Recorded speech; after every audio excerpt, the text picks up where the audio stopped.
Турбулентен почеток на годината за земјоделството, проекции, договори како и каде ќе се трошат државните пари за поддршка на аграрот. Субвенции нема, трошоците растат, се трупаат проблемите на производителите. Сточарите останаа со куси ракави среде зима. Сточната храна е скапа, месото и млекото со ниски откупни цени, а субвенции нема.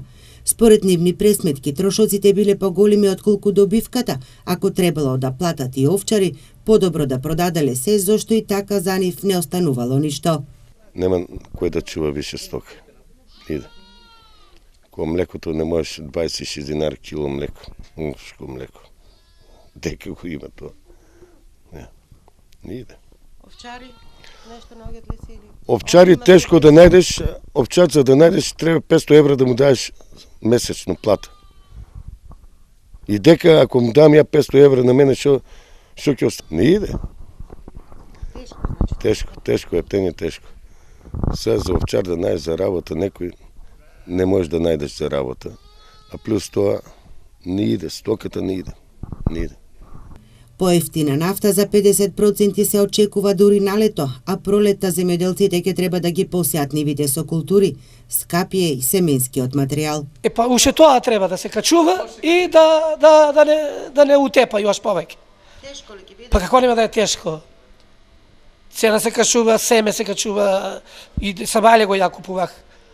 Ненормална цена стават на семето и не може да си купа, па туку фарлеме наше семе. Колко е семенскиот? Па не знам, колку бе, 22-3 динара. Е скапо.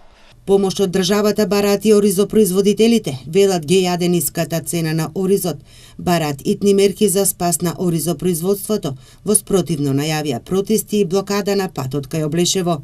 Ако ово не се направи, ако падне оризот на 30, површините ќе остават 80%, не се 20% ќе се тие се мокните, ние сите земјоделци ќе останеме така. Во меѓувреме во Министерството за земјоделство се договараат проекциите за државната поддршка во земјоделството за следниве 5 години.